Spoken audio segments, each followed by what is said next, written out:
ಕನ್ನಡಿಗರಿಗೆ ಅನ್ಯಾಯ ಆಗಿದ್ರೆ ಭಾರತೀಯ ಜನತಾ ಪಕ್ಷದ ಮೋದಿಯವರ ಸರ್ಕಾರ ಇದೆಯಲ್ಲ ಕೇಂದ್ರದಲ್ಲಿ, ಅವರ ಸರ್ಕಾರದಿಂದ ಅಂತಕ್ಕಂಥ ಮಾತುಗಳನ್ನು ತಮಗೆ ತಿಳಿಸಲಿಕ್ಕೆ ಬಯಸ್ತಾ ಇದ್ದೇನೆ. ಯಾಕೆಂತಂದರೆ 6 ವರ್ಷಗಳ ಕಾಲ ಮೋದಿಯವರು 15ನೇ ಹಣಕಾಸಿನ ಆಯೋಗ, ಆ ಆಯೋಗದ ಅವಧಿನಲ್ಲಿ 6 ವರ್ಷಗಳಲ್ಲಿ ಸುಮಾರು 2 ಲಕ್ಷ ಕೋಟಿ ರೂಪಾಯಿಗಳು ನಮಗೆ ನಷ್ಟ ಆಯಿತು. 2 ಲಕ್ಷ ಕೋಟಿ ರೂಪಾಯಿಗಳು ನಷ್ಟ ಆಯಿತು. ಇದನ್ನ ಮಾಡಿದವರು ಯಾರು? ನರೇಂದ್ರ ಮೋದಿಯವರು. ಇದು ಕನ್ನಡಿಗರಿಗೆ ಮಾಡ್ತಕ್ಕಂಥ ದ್ರೋಹ ಅಲ್ವಾ?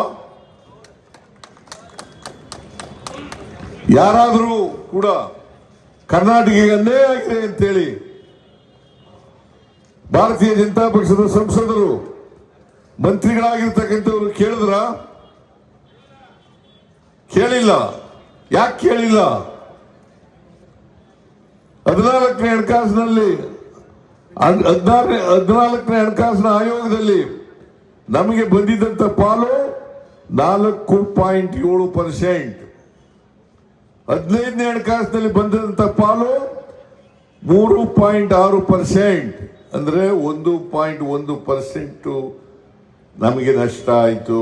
ಕೋಟ್ಯಾಂತರ ರೂಪಾಯಿ ನಷ್ಟ ಆಯಿತು. ಅದಕ್ಕಾಗಿ ಕನ್ನಡಿಗರಿಗೆ ಆದಂತ ಅನ್ಯಾಯ ಅದು. ಒಬ್ಬ ಚಕಾರ ಎತ್ತಲಿಲ್ಲ.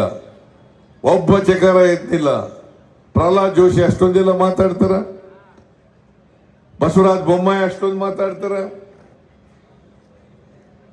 ಮಾಡಲಿಲ್ಲ. 15ನೇ ಹಣಕಾಸಿನಲ್ಲಿ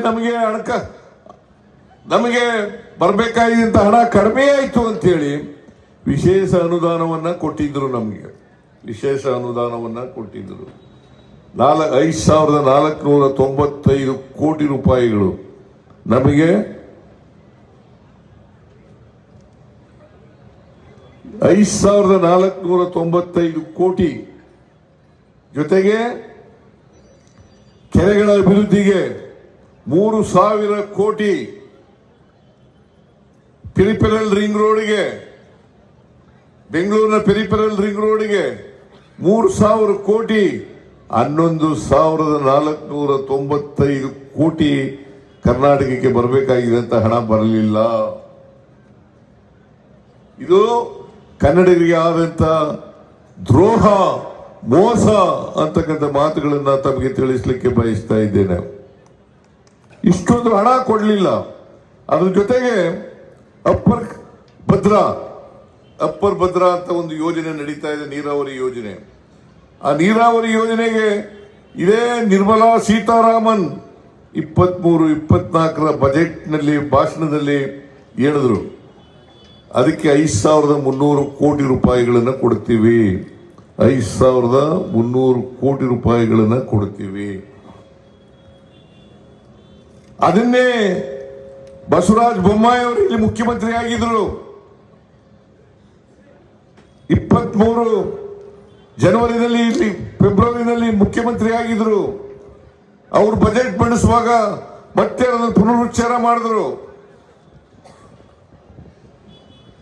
ನಿರ್ಮಲಾ ಸೀತಾರಾಮನ್ ಅವರು ಬಜೆಟ್ನಲ್ಲಿ ಹೇಳಿದ್ದಾರೆ.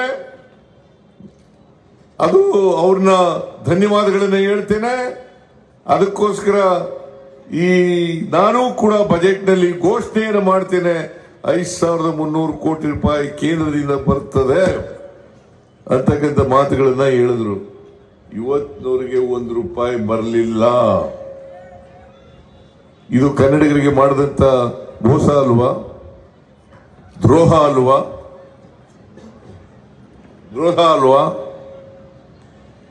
ಇದು